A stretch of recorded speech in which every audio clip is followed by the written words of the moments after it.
They roared through the deepest forests of North America, dragging timber giants out of mud, snow, and impossible terrain. Yet today, most loggers under 40 have never even heard their names. Hidden behind the famous green and yellow paint of John Deere lies a lost generation of 1980s skidders, machines so tough they're still pulling logs 40 years later, but so overlooked that history nearly buried them. Today, we're digging up 10 of them. You won't believe number 3. Number 1. The John Deere 440C cable skidder. By the time the 1980s rolled around, the 440C had already been earning its keep in the woods for years, and it was about to become one of the defining small skidders of the entire decade. This was the small but mighty cable skidder that shaped what an entire generation of woodsmen expected from a logging machine. Under the hood sat a 4-cylinder liquid-cooled diesel engine displacing 276 cubic inches, about 4.5 liters, with a bore and stroke of 4.19 by 5.00 inches. It produced 76 horsepower at 2,200 RPM, generated 220 pound-feet of torque at 1,200 RPM, and weighed in at roughly 11,000 pounds in operating condition. The 440C was equipped with an 18,000-pound winch and a 76-inch high arch, making it ideal for small to medium hardwood operations across North America. Loggers loved it because it was mechanically straightforward to a degree that modern equipment simply cannot match.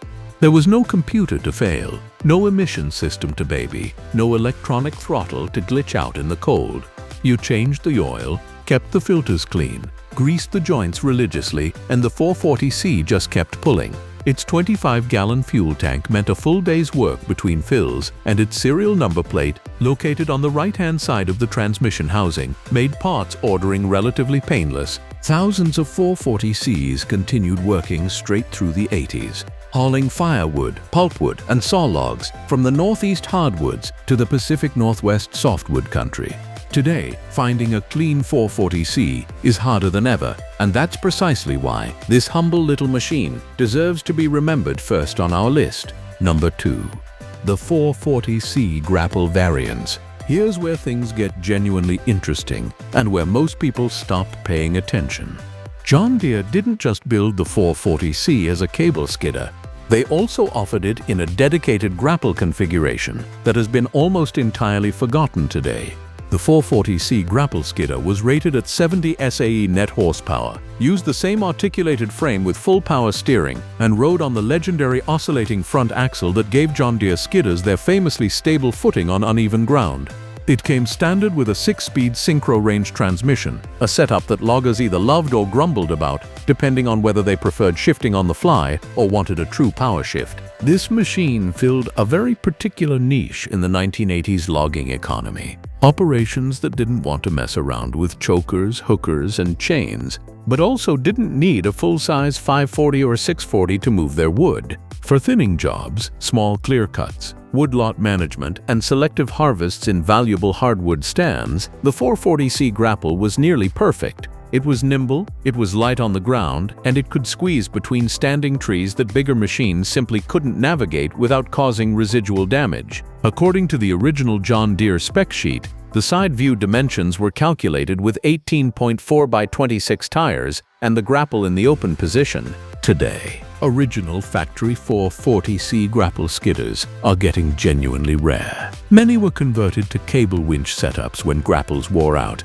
Many were parted out to keep cable versions running, and many more were simply worn down past the point of economical restoration.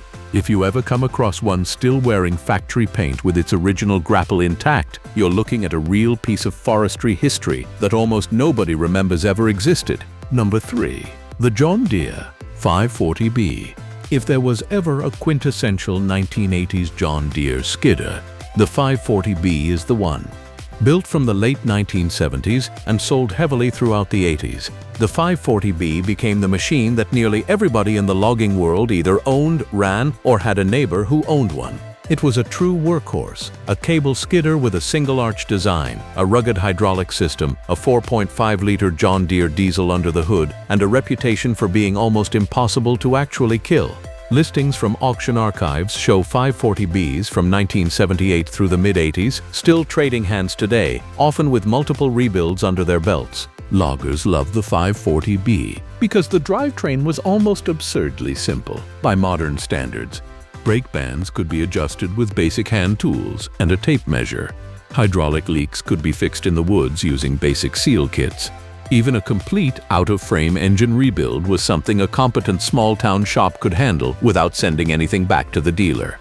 The hydraulic system was famously straightforward, with boom cylinder rod seals available in standard rebuild kits, and the brake drums could be redone with off-the-shelf shoes. Many 540Bs came factory-equipped with 18.4x34 rear tires, ring chains for traction in mud or snow, and that legendary John Deere PA50 winch that loggers swore was the best in the business for its size class. Watch any vintage logging documentary from the early 80s, and chances are excellent you'll spot a 540B somewhere in the frame, smoke pouring from its stack as it drags out a turn of logs. They were everywhere. And then somehow, almost overnight, they weren't replaced by the D series and quietly fading into rural Americana. Number 4. The John Deere 740 Skidder. When most people today think of big John Deere skidders, they immediately picture the modern 748 or 848 with their air-conditioned cabs and joystick controls. But long before those numbers ever existed, there was the original 740, and at the time of its introduction in 1973, it was officially the largest member of the entire John Deere skidder family. Powered by a 145 horsepower engine, the 740 carried blade and winch options that made it useful for everything from primary logging to skid road construction and emergency fire break clearing. The 740 was actually part of what John Deere internally called ERA3, the third major expansion era of the Dubuque Works forestry lineup. ERA3 premiered in 1974 with a plan to introduce significantly larger forestry and construction machinery into the industrial market, and the JD 740 four-wheel drive skidder was one of its flagship introductions, alongside the JD 743 tree harvester. By the time the 1980s arrived, the 740 had matured into a genuinely serious, heavy-duty machine. It was offered with what John Deere advertised at the time as a best-in-class grapple, designed for handling extra-large bunches of stems coming out of large tract clear cuts. Operators who ran the 740 throughout the 80s describe it as a giant, slow but stubbornly powerful, capable of dragging massive hardwood logs that would defeat smaller skidders without breaking a sweat. Production numbers were never huge compared to the 440 and 540 series, and once the D series took over the lineup in the mid-1980s, the original 740 quietly slipped out of production. You almost never see one in working condition anymore, which is exactly why this near-mythical heavyweight earns its place on this forgotten list. Number 5. The John Deere 340D. Here's a machine that even longtime John Deere loyalists sometimes forget actually existed.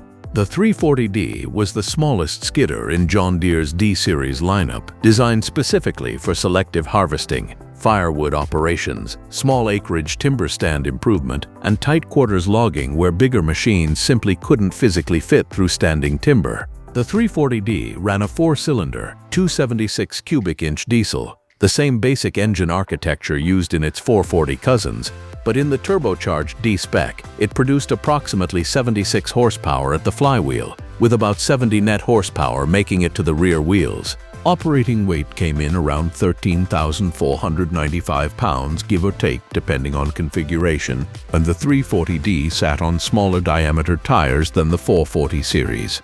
It also had a noticeably shorter wheelbase than the 440, which according to operators of the era made it more maneuverable but also slightly tippy on side slopes. According to enthusiasts familiar with period pricing, a brand new 340D turbo cost around $60,000 in 1985, serious money at the time, equivalent to a small house in many rural logging communities. Because of that price tag, and because most loggers simply stepped up to a 440 or 540 for nearly the same operating cost per hour, the 340D never sold in particularly large numbers.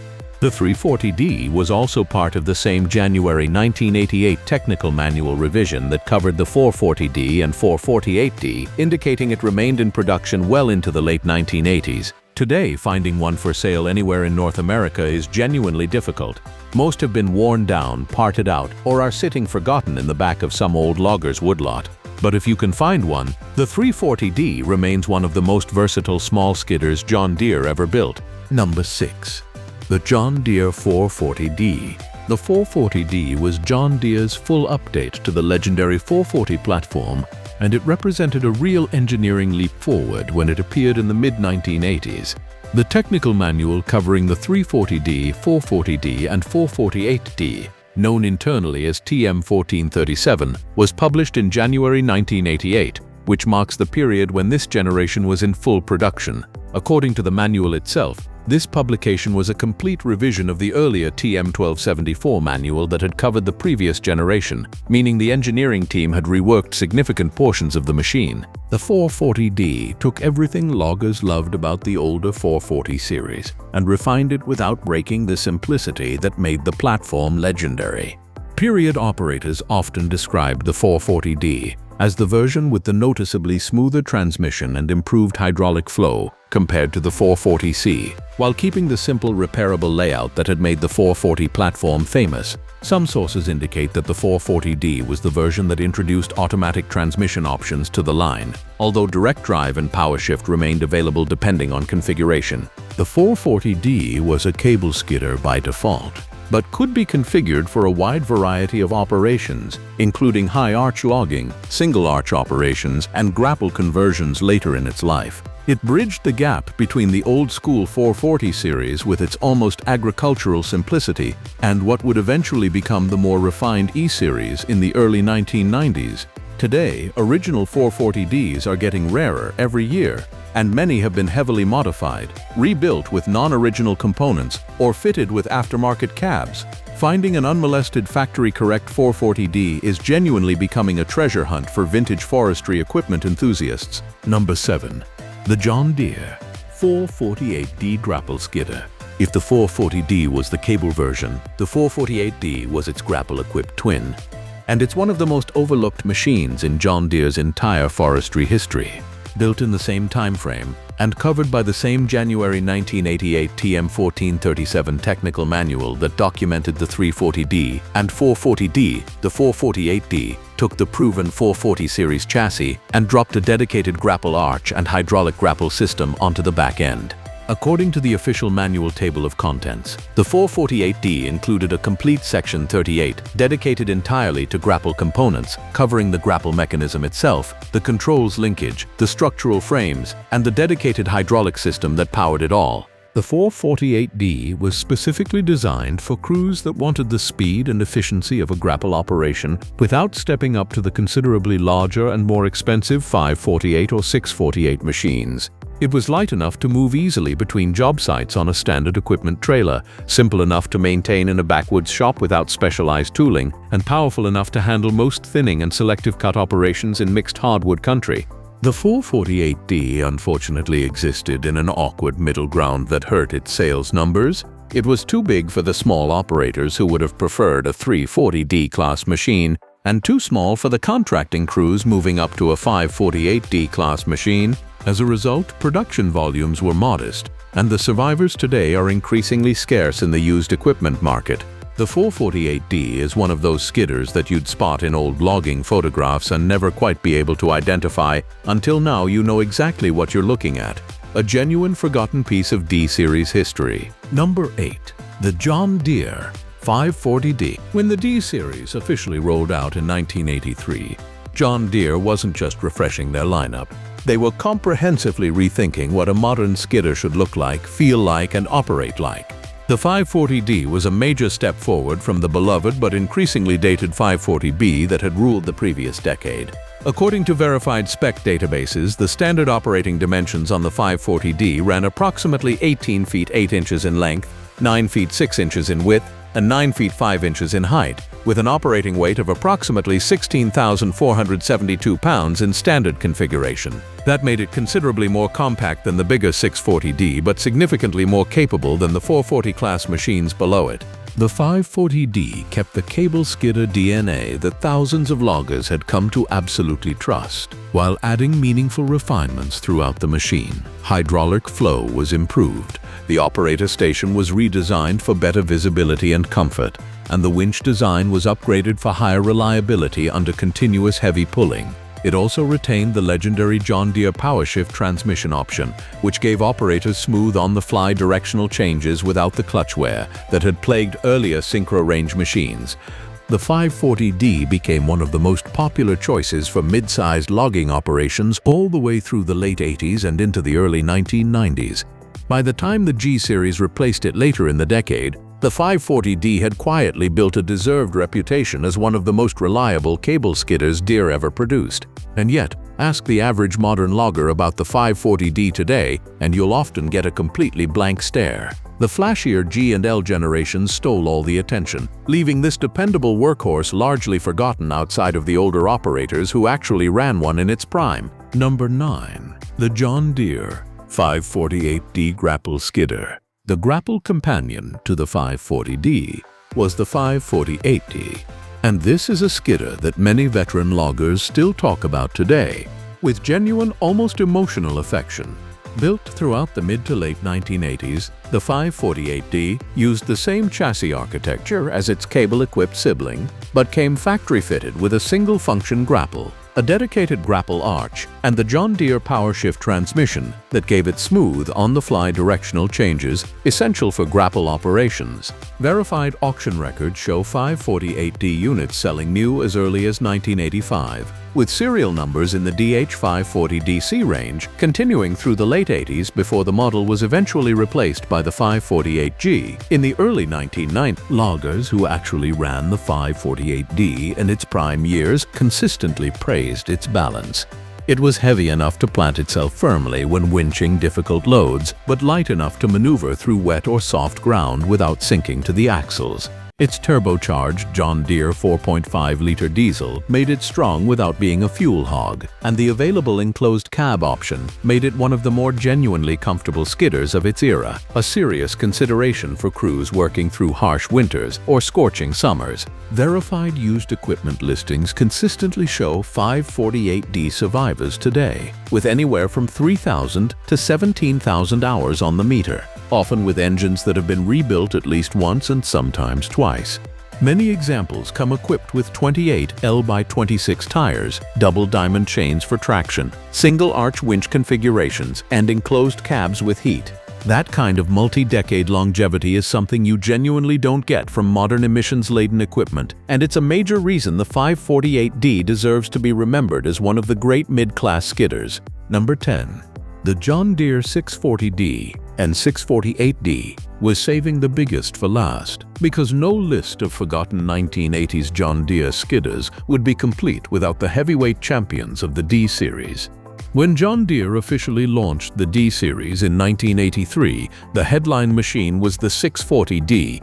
According to John Deere's own historical records, it featured a brand new dual-function grapple with a 120-inch opening, making it perfectly suited for handling extra-large bunches of timber, a feature that genuinely set it apart in its class and gave it a real competitive edge against rival Caterpillar and Timberjack heavy skidders. The 640D and its dedicated grapple-equipped twin, the 648D, were produced from 1984 through 1990. According to John Deere's own technical documentation for the model series, early production units ran the 6414T engine, a 6-cylinder turbocharged diesel displacing roughly 6,784 cubic centimeters, 6.8 liters.